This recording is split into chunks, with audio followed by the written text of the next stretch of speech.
भारती। सखी सहेली सब सुनो।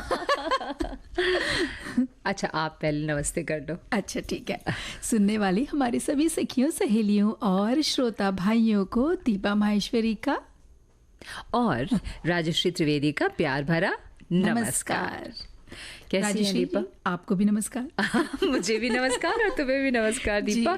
कैसी हैं? बिल्कुल ठीक। बहुत अच्छी लग रही है। जो कान में ना सूट से मैचिंग झुमके है ना, मोर पंख के बने हुए, बहुत अच्छा लग रहा है। बहुत कलरफुल है। कलरफुल है। लेकिन अब हमारे श्रोता कहेंगे कि ऐसे कैसे, हम जाने कोई तस्वीर तो दी नहीं। हाँ, उसके लिए इंतजार करना पड़ेगा। ये बिल्कुल कभी कुछ बातें कुछ गीत जब होगा ना तो फिर ये पहन के आना, तो फिर श्रोता समझ जाएंगे कि राजश्री कौन सी बात कह रही थी और कितना सटीक कह रही थी, है ना। तो हम आज क्या क्या विषय है जो हम अपने श्रोताओं को मालूम तो होता ही है, क्योंकि हम फेसबुक पे डाल चुके होते हैं। जी बिल्कुल। पर फिर भी जो नहीं है, जो नहीं जुड़े हैं फेसबुक से, उनके लिए हम बता देते हैं कि आज बात करेंगे जटामासी के बारे में। इसके क्या फ़ायदे हैं और क्यों इसका उपयोग आयुर्वेद में इतना महत्वपूर्ण बताया गया है। और उसके बाद गीत मंजरी भी है और आज का विषय है घूंघट। हमारे बहुत से श्रोताओं ने ना घूंघट पे गाने भी लिख भेजे। ऐसा लग रहा है कि गाने सब तो उन्हें पता है, अब हम कहेंगे क्या और फिर जो एक थूकने की बुरी आदत लोगों में है ना, कहीं भी थूक देते हैं बगैर सोचे हुए। कोरोना जैसी बीमारी को हम सब ने झेला है ना, तो इन्फेक्शन क्या है, इन सब के बारे में थोड़ी बहुत जानकारी तो होती ही है जी। लेकिन आज हम भी कुछ और देंगे। जी बिल्कुल। और इसके साथ बहुत सारी योजनाएं चल रही हैं, कुछ शुरू हुई हैं, कुछ हो चुकी हैं और बहुत सारा काम हो चुका है। तो आज जिस योजना के बारे में हम बात करेंगे वो है विज्ञान धारा योजना। तो इसमें क्या क्या फ़ायदे ख़ास तौर पे छात्रों के लिए, या वो जो रिसर्च और टेक्नोलॉजी से जुड़ना चाहते हैं या जुड़े हुए हैं, उन लोगों के लिए उस क्या लाभप्रद किस तरह हो सकता है, उसके बारे में बात करेंगे। दिल कितनी खूबसूरत जो हमारे शरीर का अंग है ना। बिल्कुल। धड़कता भी है, रोता भी है, हंसता भी है, घबराता भी है। हाँ। और इसको सही दुरुस्त रखने के लिए एक्सरसाइज तो करना चाहिए, लेकिन विज्ञान ने भी बहुत आगे प्रगति कर ली है ना।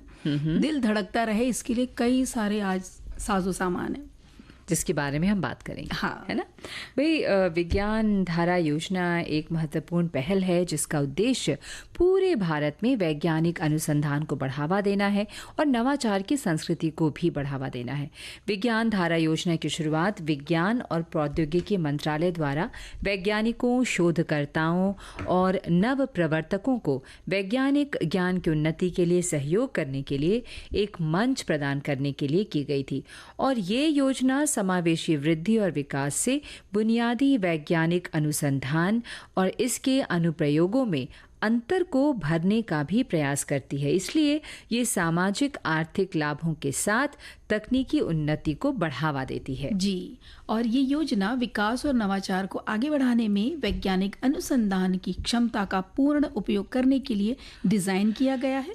शोध कार्य में सहयोग को बढ़ाएगा, उस प्रक्रिया में जो सार्वजनिक निजी भागीदारी जो होती है उसे मजबूत करेगा, राष्ट्रीय चुनौतियों के लिए समाधान निकालने के लिए विज्ञान के जो कई सारे विषयों को लेकर पहलू होते हैं उसे एक करेगा।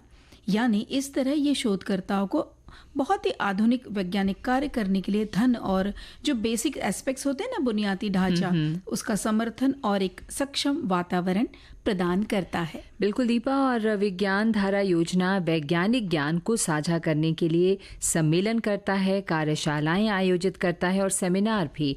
और इस तरह निरंतर सीखने और नवाचार की संस्कृति को जो है उसका विकास होता है। जी।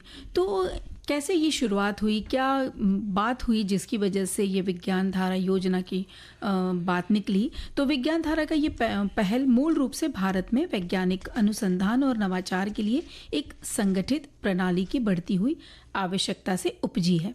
ऐतिहासिक रूप से भारत में वैज्ञानिक जांच और आविष्कारों की एक समृद्ध परंपरा हमेशा रही है, लेकिन इसके विकास में कुछ असफल प्रयासों ने एक तरह से यूं कहें ना बाधा भी उत्पन्न की है। हाँ, और इसी अंतर को देखते हुए विज्ञान धारा योजना ने इन क्षेत्रों को जोड़ने के लिए एक व्यापक मंच तैयार किया।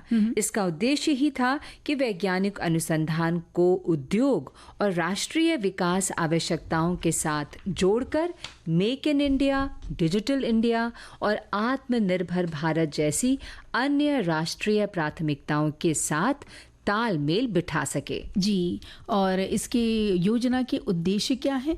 ये कुछ पॉइंट्स हैं जिनका उद्देश्य वैज्ञानिक अनुसंधान और नवाचार को प्रोत्साहित करता है, जैसे अंतः विषयक अनुसंधान। यह योजना विभिन्न वैज्ञानिक क्षेत्रों में सामूहिक प्रयासों को प्रोत्साहित करेगी ताकि हर तरह से हर बहुदिशात्मक दृष्टिकोण को आवश्यकता वाली जटिल समस्याओं का समाधान संभव हो सके। विज्ञान धारा का उद्देश्य अनुसंधान सुविधाओं, प्रयोगशालाओं और अन्य अवसंरचनाओं की स्थापना करना और विकास करना है, जो उन्नत वैज्ञानिक जांच के लिए एक आवश्यक कार्य है। जी, और सार्वजनिक निजी भागीदारी को बढ़ावा देता है। ये योजना एकेडमिक, उद्योग, सरकार संबंधों को प्रोत्साहित करता है ताकि अनुसंधान को सामाजिक लाभ से संबंधित उपयोगी अनुप्रयोगों में परिवर्तित किया जा सके, मतलब उसमें बदला जा सके।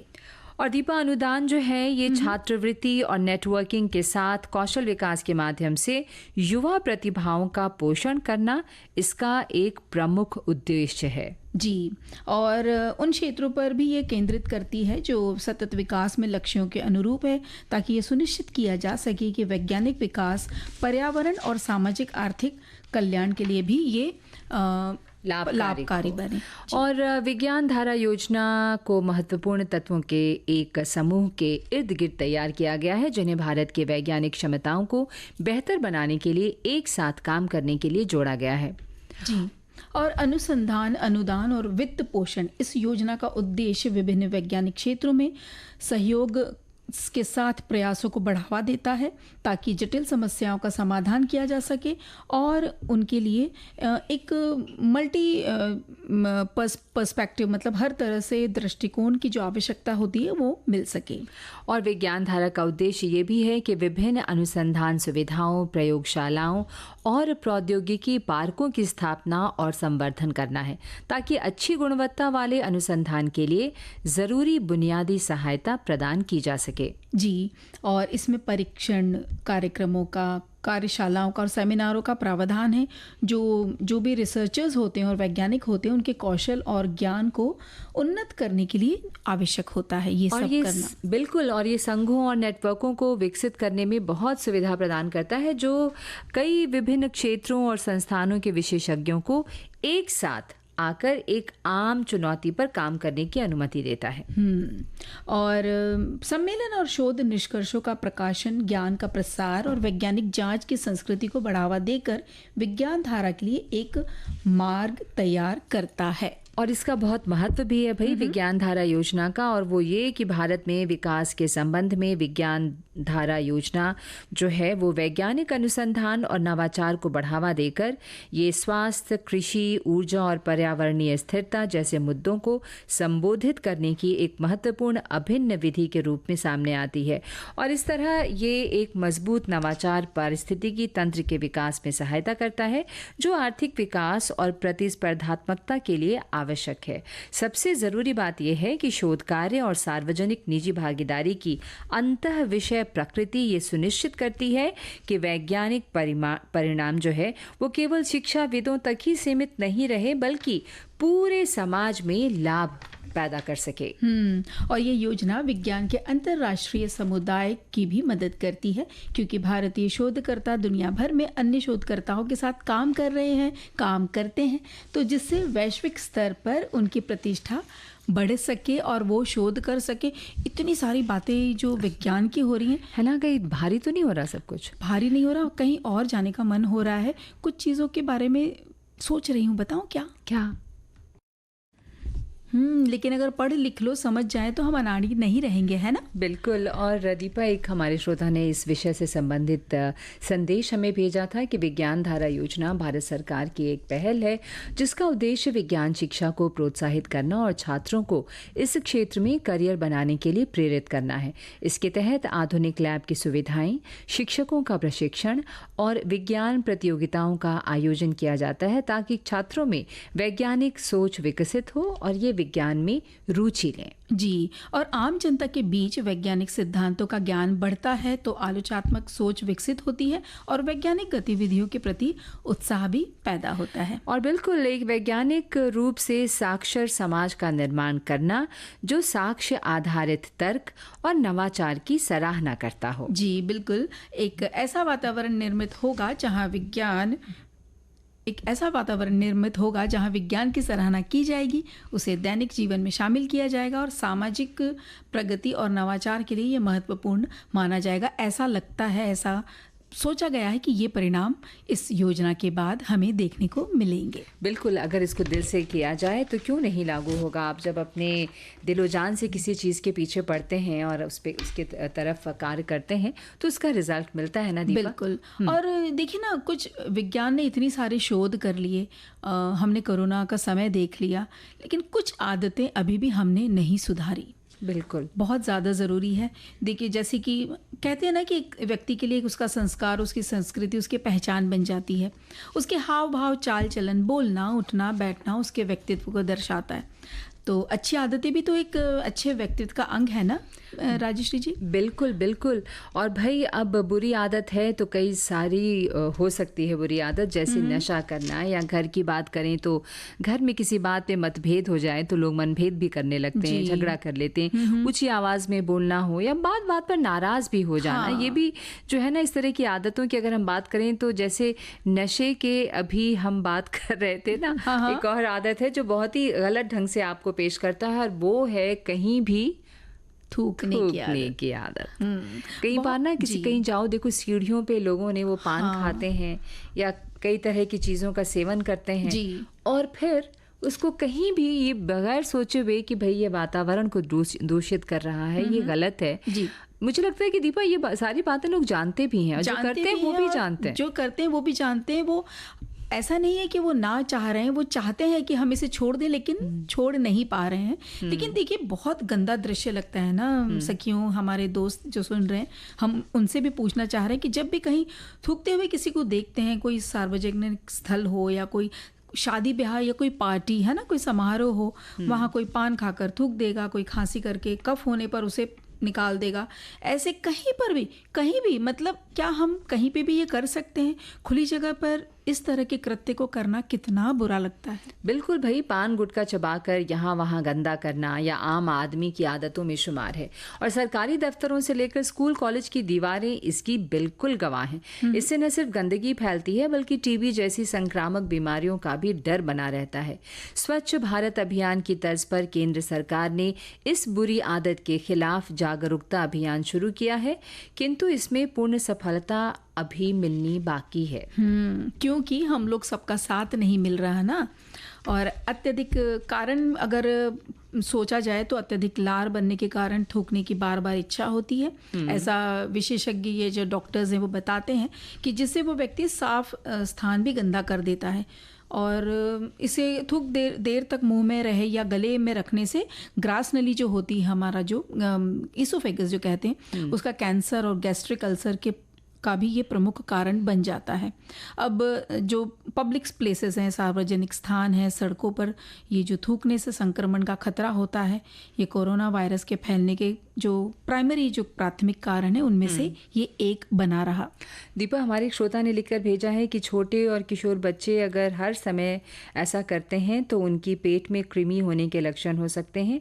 किसी को माइनिया लत भी होती है बेवजह ऐसा करने की। जो तंबाकू खाते हैं तो उनकी तो बात ही अलग है, वे तो हर जगह ऐसे गंदगी फैलाते हैं, ना तो मुंह में लेकर बोलते हैं और जो कि सबसे बुरी आदत है मुंह में सच में बिल्कुल सच कहा हमारे साथी ने। और जिन्हें ये आदत है, उन्हें अपनी सोच और समझ बिल्कुल बदलनी होगी, क्योंकि रास्ते पर ये ट्रैफिक सिग्नल पर ऐसे कर देते हैं कुछ, तो बहुत अगर उन्हें कुछ बोल दिया जाए या टोक दिया जाए ना, तो वे लोग नाराज हो जाते हैं, बिल्कुल उल्टा जवाब देते हैं और कभी कभी तो अपशब्दों का भी इस्तेमाल कर लेते हैं। फिर भी राजश्री जी, हमारे जो सोसाइटी में, हमारे समाज में कुछ ऐसे लोग हैं, ऐसे स्वयंसेवी लोग हैं जो उन्हें समझाने की कोशिश करते हैं, उन्हें बताने की कोशिश करते हैं, कर रहे हैं और वो लोग करते रहेंगे। और ये जो सलाइवा मुंह से निकलता रहता है, लार जिसको हम कहते हैं, उसके माध्यम से फैलने वाली बीमारियों में टीबी है, हेपेटाइटिस है, वायरल मेनिंजाइटिस है, साइटोमेगालोवायरस है या हर्पीज़ वायरस के समान एक सामान्य वायरस है, और एप्स्टीन वार वायरस शामिल है जो एक सामान्य हर्पीज़ वायरस है जो ग्रंथ ज्वर जैसी कई बीमारियों का कारण भी बन जाता है। बिल्कुल। और एक हमारे श्रोता ने लिखा है कि किसी भी काम को ऐसे लोग एकाग्रता से नहीं कर पाते हैं, क्योंकि वो बिना गुटखा तंबाकू खाए बगैर रह ही नहीं सकते। काम के दौरान उन्हें बाहर थूकने जाना पड़ता है, तो काम की गति भी प्रभावित होती है। मुझे तो ऐसे लोग बिल्कुल पसंद नहीं है, ये कहना हमारे एक श्रोता का है।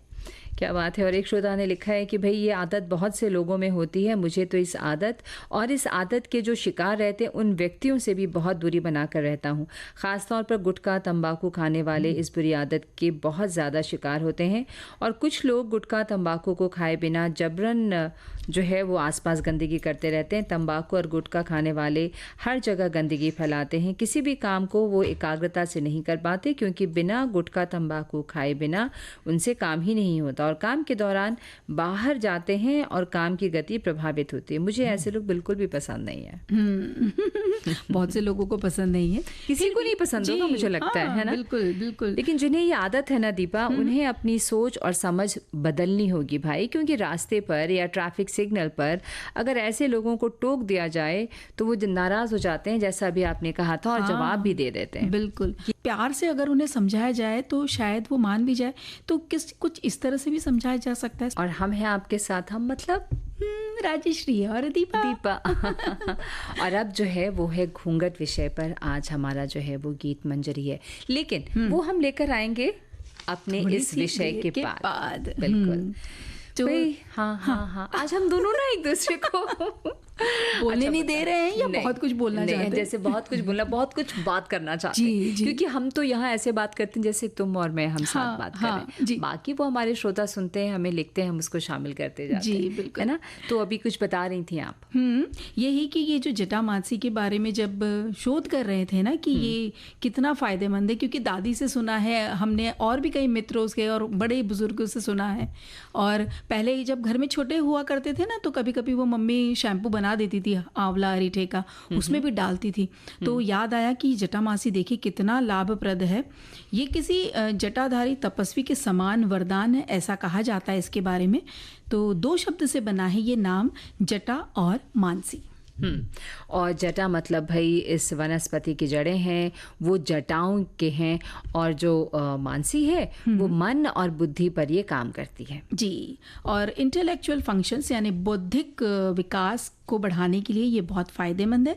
संस्कृत में इसे भूत जटा, जटिला, तपस्विनी ये नाम से भी जाना जाता है। और आयुर्वेद में ये विशेष रूप से आयुर्वेदाचार्यों का कहना है, उनका मानना है कि आज के समय में इसका उपयोग बहुत आवश्यक हो गया है, क्योंकि ये त्रिदोष को हराता है, यानी 3 तरह के दोषों को हराता है।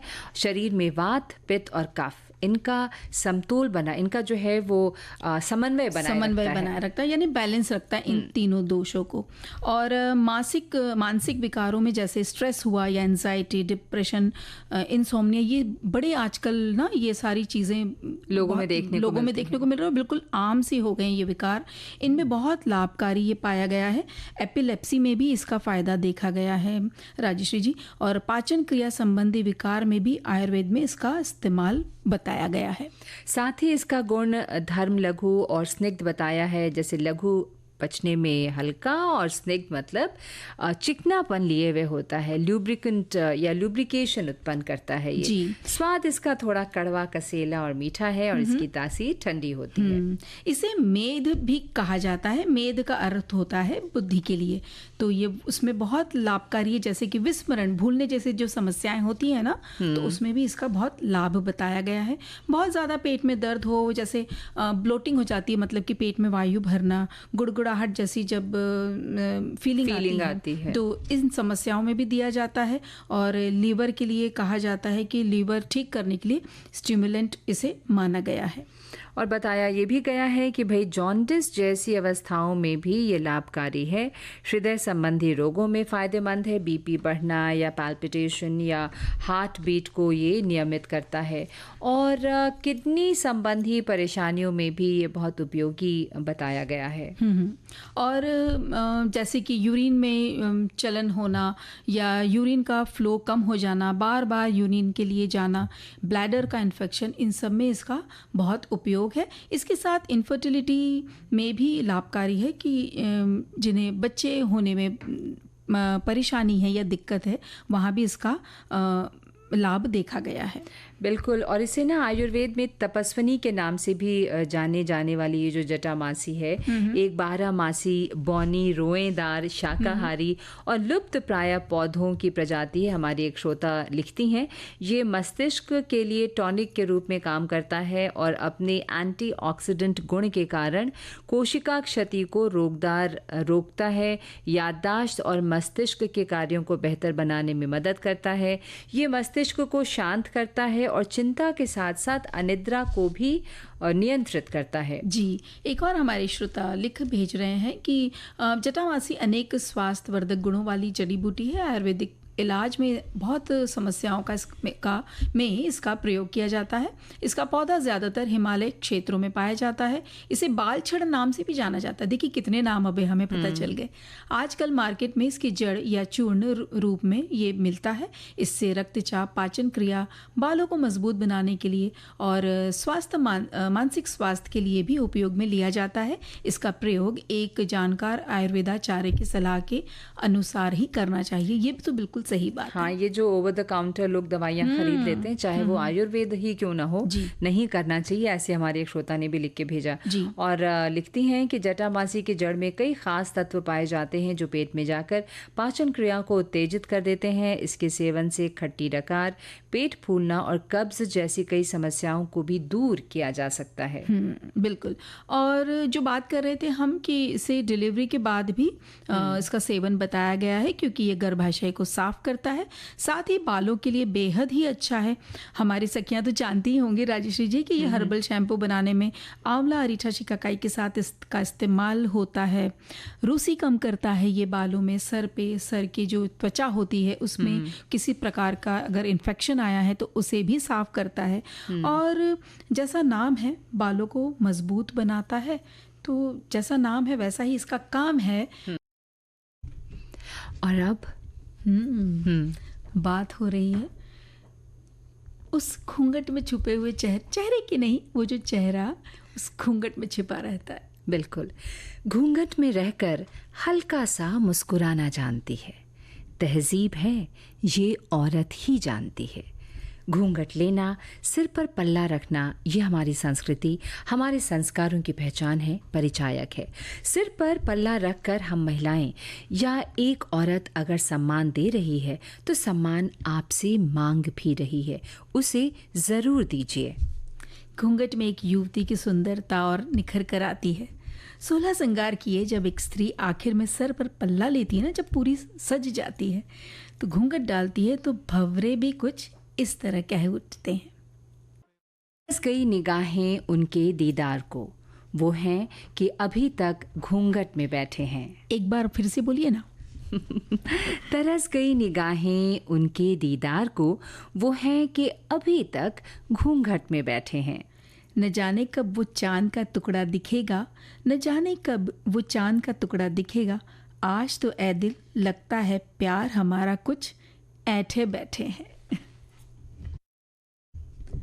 हालांकि घूंघट करना कोई अनिवार्यता नहीं है, लेकिन घर के बड़ों का मान सम्मान, मर्यादा, लाज शर्म के लिए एक औरत घूंघट करती है। नवविवाहिता जहाँ घूंघट खोलने में शर्माती है, हिचकती है, वहीं दूल्हे के मन में तो जिज्ञासा रहती है अपनी प्रियतमा को एक नज़र देखने के लिए। और फिर वो वक्त आ ही जाता है जो जीवन भर एक औरत या उसका पुरुष अपने दिल में सहेजे रखते हैं। कभी ऐसा सोच के देखा है श्रोताओं कि घूंघट के भीतर एक औरत की अपनी दुनिया होती है। वहाँ उसकी अपनी इच्छाएं, तमन्नाएं, ख्याल, ख्वाब पनपते हैं, टूटते हैं, फिर बनते हैं। इस दुनिया में सिर्फ वो और उसकी सुनहरी दुनिया होती, यानी कि ये घूंघट के अंदर की जो उसकी दुनिया है कितनी खूबसूरत रहती होगी, है ना? बिल्कुल, और उतनी ही ख्याली भी। देखो ना, ये ख्याल कि उसका प्रियतम उसको समय नहीं दे पा रहा, या फिर इसके बहुत से कारण हो सकते हैं, चाहे वो घर के बड़ों का होना हो, उनके सामने वो लाज की बात हो, या फिर काम में व्यस्तता हो, या नौकरी के लिए दूसरे देश जाना हो, और फिर जल्दी वापस ना आने की मजबूरी। लेकिन जब प्रियतम लौट कर आता है तो एक युवती किस तरह अपनी उसके भीतर जो एक इतने दिनों का एक उबाल रहता है, उसको वो एक रूठे हुए के तर्ज पर वो झूठा रूठना जिसको कहते हैं, वो वैसे दर्शाती है, दिखाती है, और दिखाती है बहुत सारा प्यार। ये रिश्ता होता ही बिल्कुल प्यार की बुनियाद पे है, लेकिन वो रूठना और घूंघट ना खोलना। तो आज हमारा गीत मंजरी जी था वो घूंघट विषय पे था। हमारे श्रोता समझ के होंगे। देखो दीपा, हमारे पास बहुत सारे ऐसे संदेश आए थे जो हमने हमारे श्रोताओं ने लिखकर भेजा था, वो जो थूकने वाला विषय था उस पर, है ना? तो हम कुछ वो संदेश जो नहीं ले पाए थे उसे भी ले लें। एक श्रोता ने लिखा है कि मैंने मेरी शॉप के आगे कुछ गमले में पौधे उगाए थे। 2 दिन मेरी शॉप बंद थी, तब वो पौधे पर किसी ने ओ हो और मुझे बहुत दुख लगा। मतलब किसी ने उस पे, देखिए ये कितनी गलत बात है। और इसी तरह से एक और संदेश है कि ये जानते हुए भी कई लोग इस आदत से छुटकारा नहीं ले पाते, खासकर पान तंबाकू का सेवन करने वाले पब्लिक प्लेसेस में थूकने से हिचकिचाते नहीं। जहाँ लिखा हो यहाँ ये मतलब इस चीज़ को करना मना है, फिर भी वहीं पे गंदा करते हैं। वहीं गंदा करते हैं। ये अपराध है, सब जानते हैं, फिर भी किसी को ये सब करते हुए डर नहीं लगता। एक श्रोता लिखते हैं कि भाई देश में शराब, गुटखा, बीड़ी, सिगरेट पर पूरी तरह से प्रतिबंध लगाकर ही इस गंदगी को रोका जा सकता है जो ये कोशिश हो रही है, लेकिन लोगों में बिल्कुल भी सिविक सेंस नहीं है। और दोस्त, ये लोग हम और आप ही तो हैं। हाँ देखिए ना, बिल्कुल। एक और संदेश आया है कि गुटखा 15,000 रुपए किलो, बादाम इतनी महंगी नहीं है, फिर भी लोग गुटखा खाते हैं जो बीमारी फैलाता है, जो शरीर को फ़ायदा देता ही नहीं, वो हम खा रहे हैं। देखिए तो हम ऐसा क्यों कर रहे हैं? हम एक बार रुक कर सोचें, उस दुकान पर जाते हैं जहाँ ख़रीदने के लिए, कि ये पैसा हम दे रहे हैं बीमारी ख़रीदने के लिए, है ना? और एक श्रोता ने कुछ ख़ास प्रदेश के नाम लिखकर भेजे हैं कि भाई इन प्रदेशों में ज़्यादा ऐसा होता है। मैं आपकी बात से बिल्कुल तवक्को नहीं रखती, और ये कई जगहों पे, सभी जगहों पे देखा मैंने। लेकिन हाँ, पान गुटखा जो खाने वाले लोग हैं वो सब जगह हैं, तो वो जहाँ भी रहेंगे वो ऐसी गंदगी फैलाएंगे। तो अब दीपा कुछ इशारा कर रही हो। छोटा बात इतनी है। देखिए वक्त कह रहा है कि जाने का हमारा समय आ गया है, तो इजाज़त लेते हैं आप सभी को। मैं राजश्री त्रिवेदी और दीपा माहेश्वरी का कहते हैं नमस्कार। प्रस्तुतकर्ता अनुश्री पाठक। विविध भारती, विविध भारती।